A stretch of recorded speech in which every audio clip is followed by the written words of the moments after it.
Ito na mga katribya po yung ating napitas po ngayong araw. Marami pa po tayong mga berde. Sa susunod naman po natin ito pipitasan. Yan, at least po ay ito. Doon na po natin sa bahay po mga katribya po kikiluhin. At doon na po natin pipilian ng iba pong mga reject. Ang gandahan naman ito, marami po ang matino. Kinuha na rin po natin yung mga brown dahil alangan.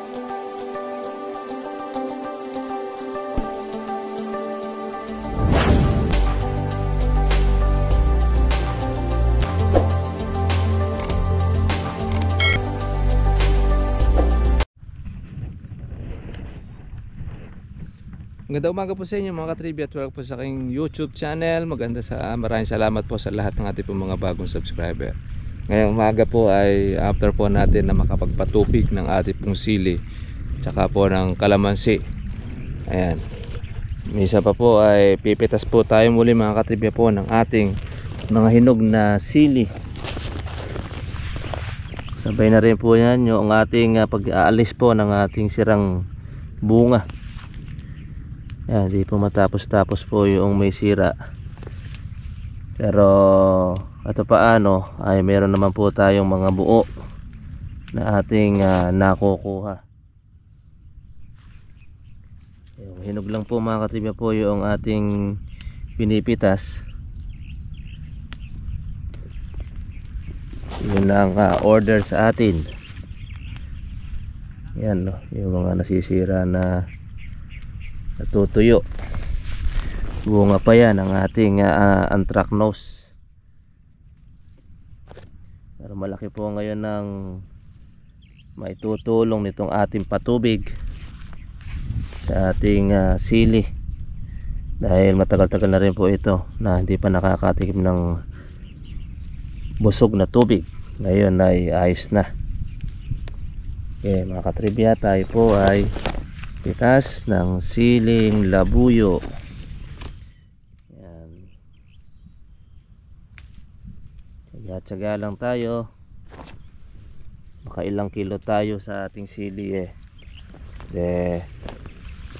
maganda-ganda ang ating mapagbibilan.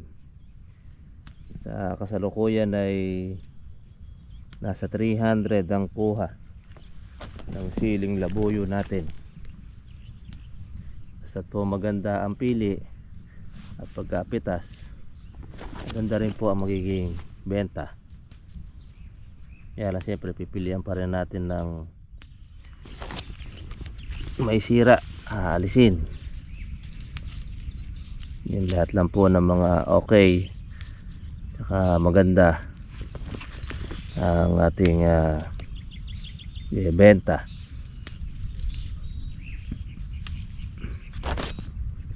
Yung mga brown susunod na lang natin uli na pagpitas,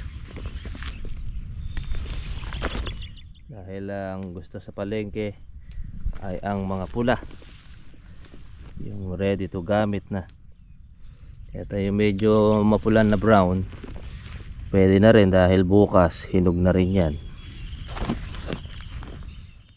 Ayan mga katribya,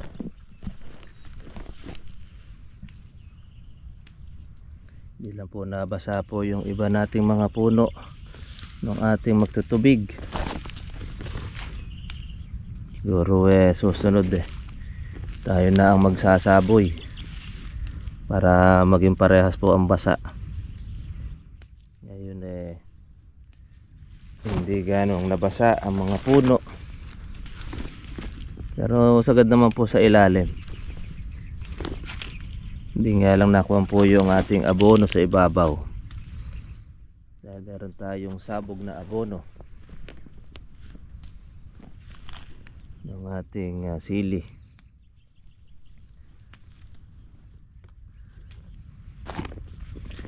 Yan, at sabay na po natin yung pag-aalis ng sira.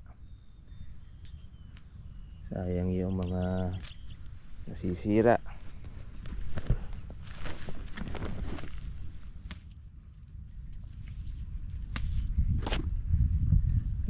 Pagka po umulan lalong dumadami mga katribya.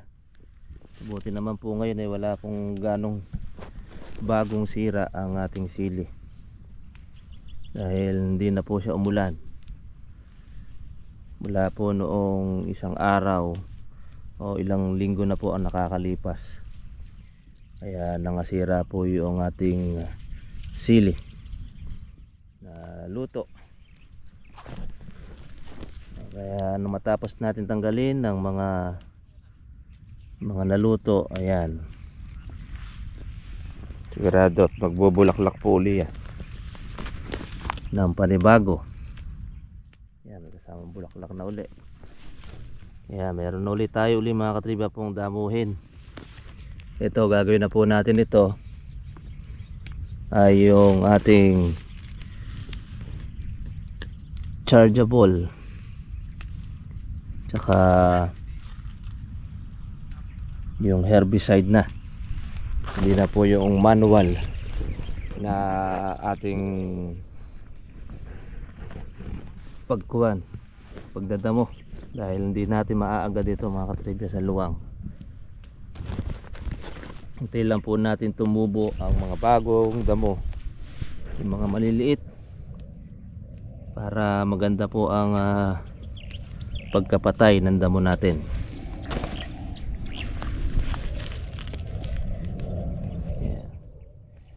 Pitas tayo mga katribya. Happy farming po sa inyong lahat.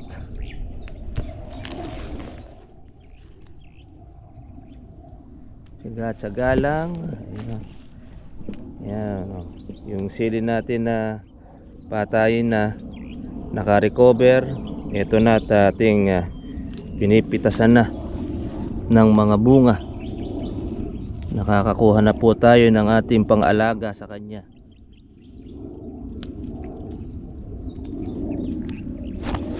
Kung ito ay ating hinayaan, hindi natin siya ginamot at hindi na natin ito tinubigan, kaya asahan na po natin yan, wala na rin po tayong aasahan sa kanya. Kaya tsaga-tsaga lang mga katribya. Ayan, di nakakakuha tayo ng mga pailan-ilang kilo. Ay, malaking bagay po yan. Kahit po sa pagpapatubig, pambili ng kanyang herbicide, ay meron tayo pambili. Hindi na po manggagaling ito sa ating sariling bulsa mga katribya. Dahil ang siling labuyo ay matagal po ang buhay nito para sa ating mga ka-farmers. Manapay yung siling panigang, sandali lang gumagraduate. Pero ito matagal, maabot ng taon. Kaya tsaga-tsaga lang. Yan, hindi ka matyaga dyan hindi natin mapagtutuloy yung mga bunga na ito. Tsaka yung pagtatanggal po ng mga sira, talagang ligado nating tiyagain mga katribya. Meron pa tayo rito nagiging kasosyo. Ayan, kasosyo.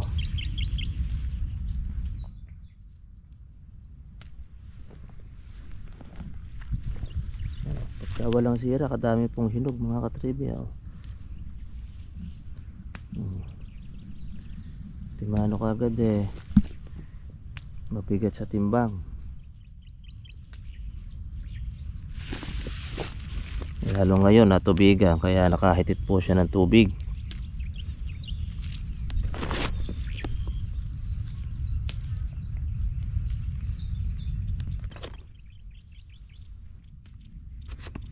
Ito, pantanggal na yan. Ito, alis yung mga brown, iwan na natin. Ilang mga pula ang ating pipitasin. Yung may pula na sa dulo, yan, pwede na yan.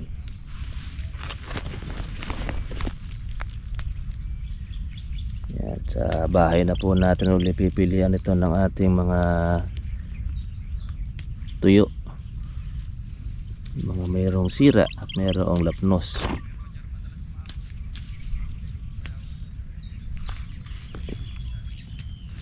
Yan.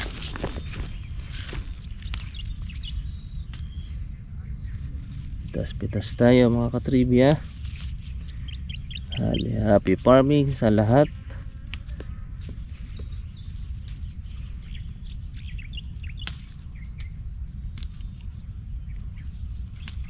Maganda ngayon ang result ng ating siling labuyo. Okay. Ito, baka meron na siguro tayong 2 kilo.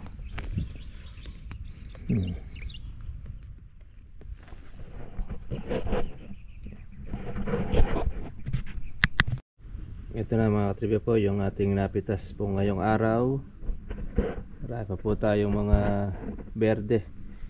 Sa susunod naman po natin ito pipitasan. Yan, at least po ay ito. Doon na po natin sa bahay po mga katribya po kikiluhin. At doon na po natin pipilian ng iba pong mga reject. Ang gandahan naman ito, marami po ang matino. Kinuha na rin po natin yung mga brown dahil alanganin. Kasi dito meron tayo mga kaibigang lupin. Yung kabila na iniwanan natin meron tayong hinog na nakita nung nakaraan. Ngayon nawala na. Kaya yung brown kinukuha na po natin. Tayo na lang po magpahinog kasi yung magnanako yung magpahinog ng ating sili. Sayang mga katribya dahil mahal ang presyo ng ating siling labuyo.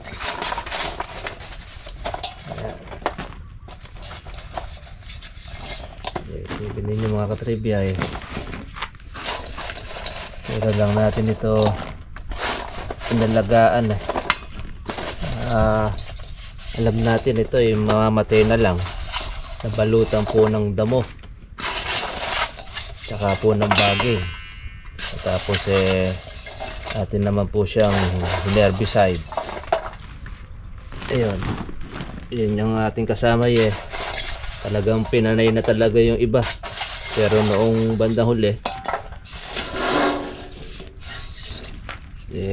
inabisuhan po natin na huwag diretso yung pag-i-spray na panay, kaya marami po yung mga naiwasan. Yung iba po mga katribya natin mga sili, maganda po yung kanyang mga dahon. Iba naman po talagang nasaktan siya, pero ganoon pa man in-applyan po natin siya mga katribya po ng ating mga foliar. Siyempre yung pong mga gamot po natin anti-fungus. Ayan, iba mga katribya po ay naka-recover. Pagkatapos yun, tinagtatanggal po natin ang lahat ng mga sirang sili para ang matira po ay mga buo. Kaya lang nung point na kung saan ay umulan uli, kung saan po ay maraming bunga po yung ating sili, marami rin po tayong mga tinanggal na nasira. Pero kung hindi po nasira yung mga katribya at hindi po naulan, ay marami po tayong mapipitas. Kaya ganoon po talaga. At least naman po yung ulan mga katribya, alaga naman po kalamansi. Kaya noong ating pong matubigan po yung ating mga sili tsaka po yung kalamansi, eto na po siya ngayon. Yan ang ating 9 na buwan. Malalaki na, mag-aantabi po tayo mga katribya po sa lalabas po na bulaklak po nito. At saka po yung mga damo na susulpot, aagapan na lang po natin ang ating pag-i-spray ng ating herbicide dahil meron tayo mga sili pong mga tanim. Yung pong mga dati na. At least po ay nakukuhanan na po natin po ng pang budget yung pag-aalaga rito sa kalamansi.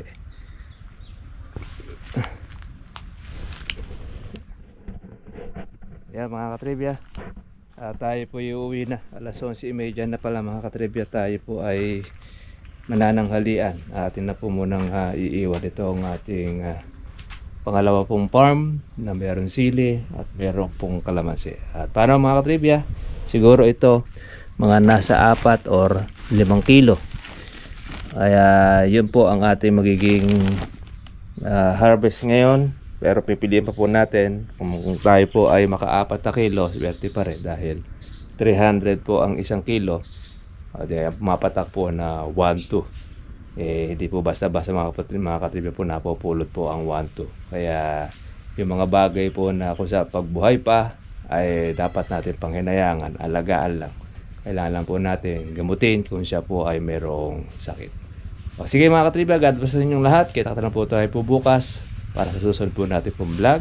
Shoutout po natin si Sir Amang ng Naga City. God bless po sa inyo.